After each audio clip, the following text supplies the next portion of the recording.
ना किस्मत की मार से डरता हूँ, न किसी के तरक्की से जलता हूँ। दुनिया के 2 कदम पीछे ही सही, लेकिन खुद के दम पर चलता हूँ।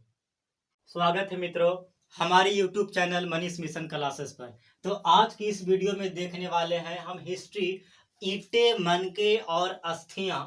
जो इसमें से कुछ भी सवाल हैं, है ना।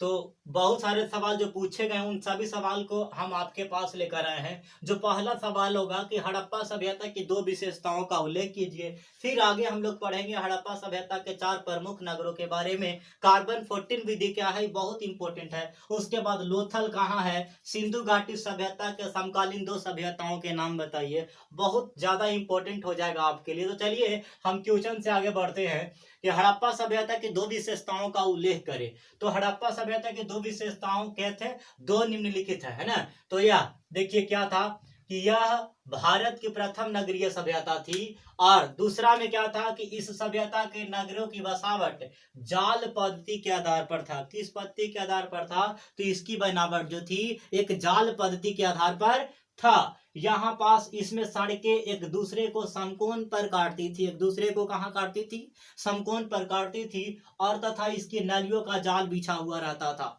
समझ गए होंगे आप। अगला सवाल कहता है कि हड़प्पा सभ्यता के 4 प्रमुख नगरों के नाम बताना है। तो हड़प्पा सभ्यता के 4 प्रमुख नगर कौन कौन है, तो देखिए हड़प्पा, मोहनजोदड़ो, लोथल और फिर कालीबंगा। हड़प्पा और मोहनजोदड़ो को इस सभ्यता की जुड़वा राजधानी भी कहा जाता है। इसको याद करके रखिएगा कि हड़प्पा और मोहनजोदड़ो को इस सभ्यता की हम लोग कोची कहते हैं, जुड़वा राजधानी भी कहते हैं। ये 2022-23 में पूछा गया था, ये 2023 में पूछा गया था। आप लोग अच्छा से याद करिएगा तो आपको बहुत अच्छे से हो जाएगा। अब कार्बन 14 विधि क्या है, कार्बन 14 विधि से आप क्या समझते हैं। यह कितना में पूछा था, 2022 में पूछा था कार्बन 14। 2023 में भी पूछा गया सवाल है। देखिए तिथि कार्बन 14, देखिए हम लोग पढ़ रहे थे कार्बन 14 विधि क्या है ना। तो तिथि निर्धारण का एक वैज्ञानिक विधि को ही हम लोग कार्बन 14 कहते हैं। क्या कहते हैं, तिथि निर्धारण को ही हम लोग कार्बन 14 के नाम से जानते हैं, या फिर कार्बन 14 कहते हैं, जो तिथि का निर्धारण करता है।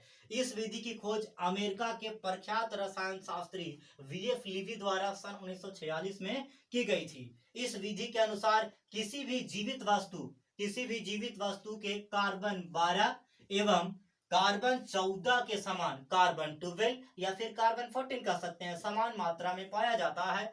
मृत्यु अथवा विनाश की अवस्था में, मृत्यु अथवा विनाश की अवस्था में कार्बन कार्बन 12 स्थिर रहता है, मगर कार्बन जो 14 होता है वो निरंतर क्षय होने लगता है। जिस पदार्थ में कार्बन 14 की मात्रा जितना कम होती है वह उतना ही प्राचीनतम माना जाता है। यह इसका कार्बन 14 का विधि। कार्बन 40 आप सीधा बात समझिएगा कि तिथि निर्धारण का तिथि निर्धारण के लिए यह विधि प्रयोग किया जाता था। आगे लोथल कहाँ स्थित है, इसके इतिहास अध्ययन में इस स्थान का क्या महत्व है, तो हम लोग आगे बढ़ते हैं। लोथल गुजरात में स्थित है। यह एक हड़प्पा कालीन जगह है। क्या जगह है, यह एक हड़प्पा कालीन जगह है। जो इतिहास अध्ययन के में जब हम कालीन लोगों के बाहरी दुनिया के व्यापार एवं संपर्क के बारे में जानने की कोशिश करते थे, तो लोथल से हमें कई साक्ष्य मिले थे। जैसे बेलनाकार मोहरे मिला था, इसके साथ युगल समाधान मिला था, गोदीबाड़ी इत्यादि हम लोग यहाँ कह सकते हैं ना।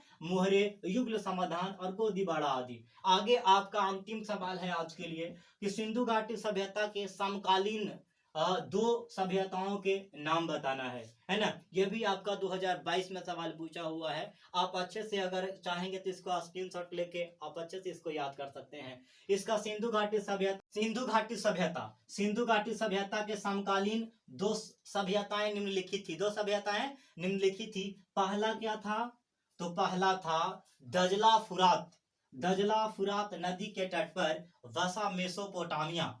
पहला दजला फुरात नदी के तट पर बसा हुआ मेसोपोटामिया, और उसके साथ नील नदी के किनारे बसा हुआ मिस्र की सभ्यता। यही थी। पूछ रहा आपका सवाल में क्या पूछा है कि सिंधु घाटी सभ्यता के समकालीन 2 सभ्यताओं को नाम बताना है। तो सब निम्नलिखित है। दजला फुरात नदी के तट पर बसा कौची था, मेसोपोटामिया, पहला हो गया। और दूसरा जो है नील नदी के किनारे बसा मिस्र की सभ्यता, है ना, नील नदी किनारे बसा मिस्र की सभ्यता।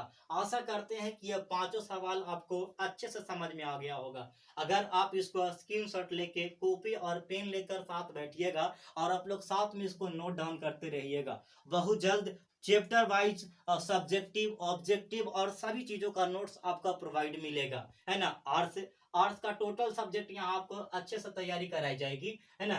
तो अच्छे से जानकारी के लिए हमारे चैनल को सब्सक्राइब कीजिए और इसको शेयर जरूर कीजिए। आज के लिए बस इतना ही। जय हिंद, जय भारत।